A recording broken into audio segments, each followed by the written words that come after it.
창세기 33장 1절부터 17절까지 말씀입니다. 우리 말씀 함께 보겠습니다. 야곱이 눈을 들어보니 에서가 400명의 장정을 거느리고 오고 있는지라. 그의 자식들을 나누어 레아와 라헬과 두 여종에게 맡기고 여종들과 그의 자식들은 맨 앞에 두고 레아와 그의 자식들은 다음에 두고 라헬과 요셉은 뒤에 두고 자기는 그들 앞에서 나아가되 몸을 7번 땅에 굽히며 그의 형 에서에게 가까이 가니 에서가 달려와서 그를 맞이하여 안고 목을 어긋 맞추어 그와 입 맞추고 서로 우니라. 에서가 눈을 들어 여인들과 자식들을 보고 묻되 너와 함께한 이들은 누구냐? 야곱이 이르되 하나님이 주의 종에게 은혜로 주신 자식들이니이다. 그때의 여종들이 그의 자식들과 더불어 나와 자라고 레아도 그의 자식들과 더불어 나와 자라고 그 후에 요셉이 라헬과 더불어 나와 자라니 에서가 또 이르되 내가 만난 바 이 모든 때는 무슨 까닭이냐? 야곱이 이르되 내 주께 은혜를 입으려 함이니이다. 에서가 이르되 내 동생아 내게 있는 것이 족하니 내 소유는 내게 두라. 야곱이 이르되 그렇지 아니하니이다. 내가 형님의 눈앞에서 은혜를 입었사오면 청하건대 내 손에서 이 예물을 받으소서. 내가 형님의 얼굴을 배운즉 하나님의 얼굴을 본 것 같사오며 형님도 나를 기뻐하심이니이다. 하나님이 내게 은혜를 베푸셨고 내 소유도 족하오니 청하건대 내가 형님께 드리는 예물을 받으소서 하고 그에게 간구함에 받으니라. 에서가 이르되 우리가 떠나자. 내가 너와 동행하리라. 야곱이 그에게 이르되 내 주도 아시거니와 자식들은 연약하고 내게 있는 양떼와 소가 새끼를 데리고 있은즉 하루만 지나치게 몰면 모든 떼가 죽으리니 청하건대 내 주는 종보다 앞서 가소서. 나는 앞에 가는 가축과 자식들의 걸음대로 천천히 인도하여 세일로 가서 내 주께 나아가리이다. 에서가 이르되 내가 내 종 몇 사람을 내게 머물게 하리라. 야곱이 이르되 어찌하여 그리하리이까? 나로 내 주께 은혜를 얻게 하소서 하매 이날에 에서는 세일로 돌아가고 야곱은 숫곳에 이르러 자기를 위하여 집을 짓고 그의 가축을 위하여 우릿간을 지었으므로 그 땅 이름을 숫곳이라 부르더라. 아멘. 어제 우리는 야곱이 야복 강가에서 하나님과 씨름했던 장면을 기억합니다. 하나님께서 그의 관절, 허벅지 관절을 치심으로 그가 절었던 그리고 다리로 말미암아 허벅다리로 말미암아 절었더라라는 것으로 우리가 31절 어제 보았던 말씀 가운데 보게 됩니다. 밤새 씨름을 하고 그리고 새벽녘이 되었을 때 그가 하나님 만났던 장소를 분이라고 했습니다. 하지만 그는 다리를 절게 되지요. 야곱에겐 이것이 축복이었습니다. 그의 다리를 절었던 것, 우리가 볼 때, 세상이 볼 때에는 다리를 제대로 쓸 수 없는 어쩌면 어려움을 겪게 되어지는 그 상황인지 모르지만 오히려 하나님이 그로 하여금 절게 하신 것은 오히려 야곱에게는 큰 복이 됐던 거지요. 더 이상 자기의 힘을 의지할 수 없게끔 하나님 만드신 겁니다.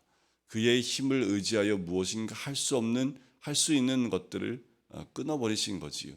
새벽이 되어 그가 이제 가족들에게 돌아올 때는 다리를 심히 절면서 옵니다. 우리는 하나님 만나면 문제가 해결되어질 것을 믿습니다. 맞아요. 우리가 주님 만나면 우리의 막혔던 것들 또 해결되지 못한 부분들이 해결되지요. 하지만 더 큰 축복은 문제 해결에 있지 않다라는 겁니다. 야곱은 하나님이 함께 하시고 또 복 주실 것을 그 축복을 받고 돌아올 때에 눈에 보이는 모든 어려움들이 해결된 것이 하나도 없습니다. 오히려 그의 다리를 절었다라는 거지요. 그 말은 무엇을 의미합니까? 세상적인 방법과 또 세상에서 받는 축복이 아닌 하나님이 주신 복은 다르다는 것을 우리는 알 수 있습니다. 우리는 이미 말씀 안에서 결론을 알기 때문에 이것이 무슨 복인지 알아요. 세상에서 보는 복은 세상에서 누리는 것들이겠지요. 하지만 주의 축복에는 세상에서 누리는 것 이상의 복이 있습니다. 하지만 우리 주님이 보여주시는 복은 세상에서 누리는 복만이 아닙니다. 더 큰 복은 영적인 복이라는 거지요. 가장 큰 복이 뭘까요? 주를 만나는 겁니다. 하나님을 만나는 거지요. 하나님과 씨름할 수 있다라는 겁니다. 더 큰 축복은 무엇입니까? 하나님을 만났지만 생명의 지장이 없었다라는 거지요. 그래서 그것을 분이엘이다, 하나님의 얼굴이다 라는 말을 할 수 있었던 겁니다. 우리가 기대하는 것은 다리를 절지 않는 거겠지요. 더 힘이 넘쳐나는 거겠지요.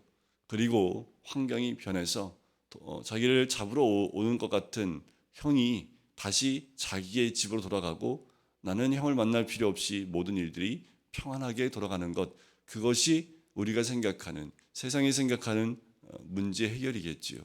그런데 오늘 본문에도 보면 문제 해결은 거기에 있지 않았습니다. 하나님이 문제 해결은 형 에서와 만나지 않는 것이 문제 해결이 아니라 그의 마음에 동생을 불쌍히 여기는 마음이 들어간 거지요.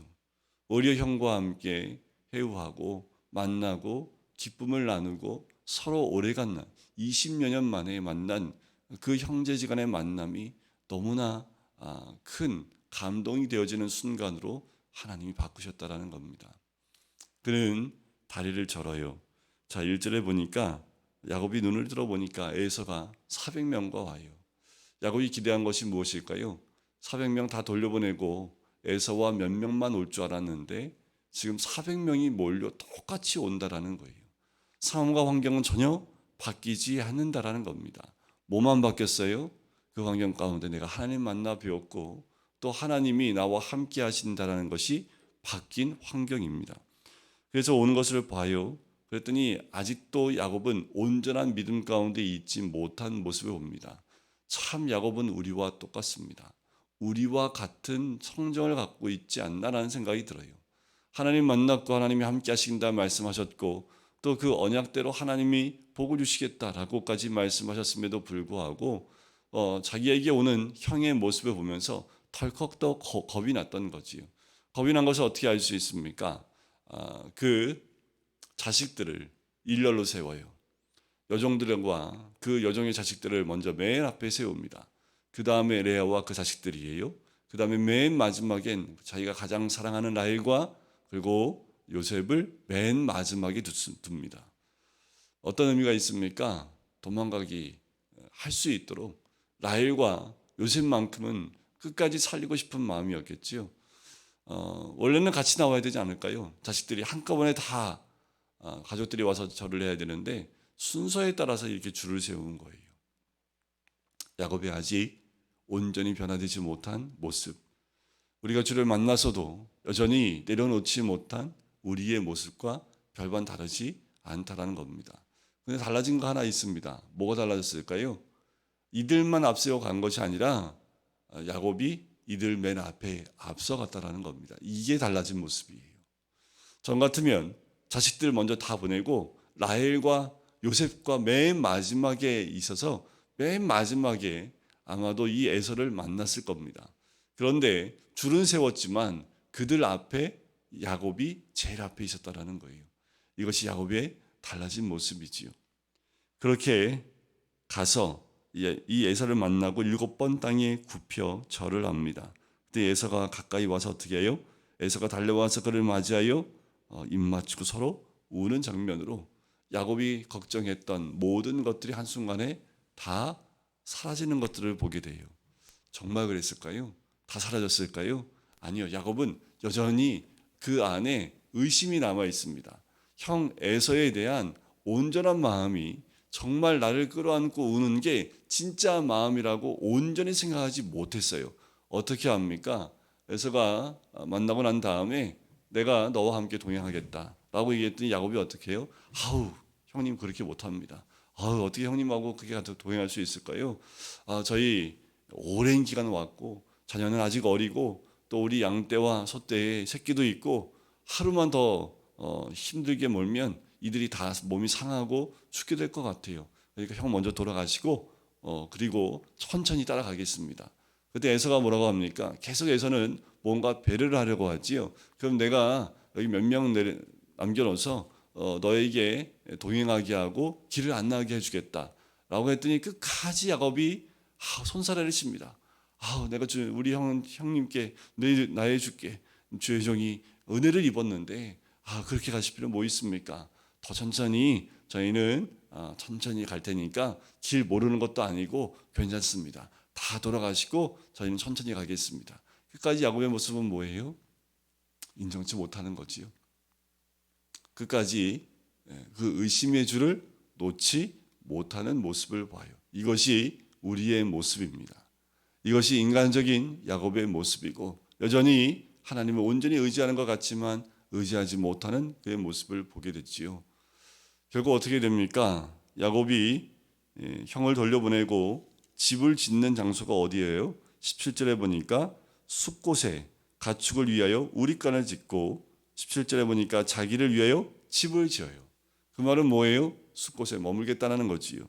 숲곳이라는 그곳 이름은 뜻이 막들이라는 거죠. 천막이라는 뜻을 갖고 있습니다. 그러니까 그 막을 지어놓고 집을 짓고 거기에 머무른 겁니다. 근데 어디에 가야 돼요? 원래 야곱이 하나님은 신실하게 베델에서 만난 하나님은 야곱에게 하신 그 언약대로 말씀대로 다 지켜주셨습니다. 약속대로 하셨어요. 그러면 야곱은 뭐 하면 됩니까? 하나님과 맺었던 약속을 따라가면 돼요. 그런데 이 모든 문제 하나님이 다 해결해 주셨는데 지금 17절에 보니까 어디에 머무르고 있습니까? 숲곳에 머물러요.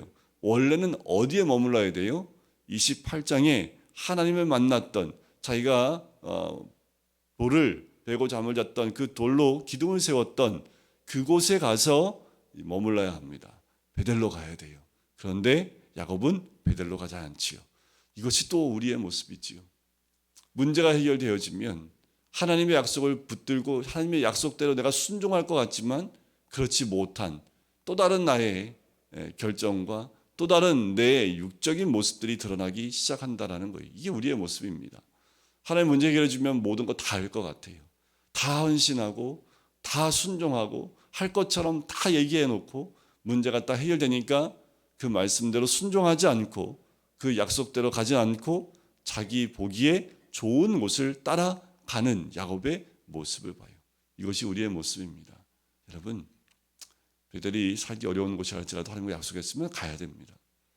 하나님과 언약을 했으면 그곳에 가야 되지요. 하나님은 우리와 맺은 언약대로 다 지켜주시고 또 해결해 주시는데 우리는 이것만 해결해 주시면 이렇게 하겠습니다라는 말대로 순종치 못하고 여전히 내 뜻대로 내 생각대로 가는 모습을 봐요. 야곱이 만약에 베델로 갔다면 34장은 잊지 않았을 겁니다. 이에 잘못한 선택으로 또 다른 어려움 가운데 나아가는 야곱의 모습을 보게 됐지요. 야곱이 에서를 만났을 때 참 중요한 고백을 10절에 합니다. 야곱이 이르되 그렇지 아니하니이다. 내가 형님 눈앞에서 은혜를 입었사오면 청하건대 내 손에서 이 예물을 받으소서. 에서가 묻지요. 내가 올 때 만났던 이 모든 때들이 뭐냐? 라고 했더니 당신께 드리는 주의 종이 우리 주인에게 주는 그 예물입니다. 라고 했더니 나도 가진 건 많은데 예물 줄 필요 없다. 했더니 예물을 받아달라고 강권하지요. 그리고 참 중요한 말을 해요. 내가 형님의 얼굴을 배운즉 하나님의 얼굴을 본 것 같사오며. 진짜겠지요? 진짜예요. 왜냐하면 이제까지 에서의 얼굴은 어떤 얼굴이었을까요? 죽음의 사자의 얼굴이었겠지요. 얼마나 두려웠을까요? 그 얼굴이 누구 얼굴이에요? 야곱 얼굴이잖아요. 쌍둥이인데. 그런데 그 얼굴이 어떤 얼굴이에요? 두려움의 얼굴이었는데 하나님의 은혜가 함께하니까 그 얼굴이 하나님 얼굴처럼 보이는 거지요. 에서가 뭐 얼굴이 천사같이 바뀌었을까요? 그렇지 않습니다. 야곱이 바뀐 거지요. 야곱이 변화된 겁니다. 하나님의 은혜를 누린 자는 이와 같이 사람들의 얼굴이 다 하나님 얼굴, 자기를 죽이러 오는 사람의 얼굴도 하나님의 얼굴처럼 보이게 된다라는 거지요. 형님도 나를 기뻐하심이니이다. 여러분, 오늘 하나님의 은혜를 누린 우리가 야곱의 눈에 모두가 하나님의 얼굴, 특별히 에서의 얼굴이 하나님처럼 보였던 것처럼 우리에게도 이런 역사가 있기를 주의 이름으로 간절히 축원드립니다. 그리고 언약을 온전히 지킬 수 있는 주의 사람이 되시기를 주님의 이름으로 간절히 축원드립니다. 기도하겠습니다. 사랑해 주님 감사합니다. 오늘도 이 말씀을 통해서 연약한 야곱의 모습이 우리의 모습인 것을 발견케 해주심을 감사합니다. 아버지 하나님, 우리가 주를 믿는다고 하지만 그리고 주님이 우리를 보호하시고 인도하신 것을 알고 있지만 여전히 내 생각과 또 내 선택과 내 방법을 내려놓지 못하는 우리의 모습을 봅니다. 그가 자기를 죽이러 오는 에서의 얼굴이 하나님처럼 보였던 것처럼 아버지 하나님, 우리의 눈에 아버지 하나님 야곱과 같이 변화된 그 눈이 될 수 있게 인도하여 주시고, 그가 온전히 주님께 순종하지 못했던 선택이 아닌 아버지 하나님, 우리를 보호하시고 복내려 주신 하나님의 은혜에 감사하여 주의 말씀대로 순종할 수 있는 하나님의 사람이 될 수 있도록 축복하여 주시옵소서. 감사드리며 예수 그리스도의 이름으로 기도드립니다. 아멘.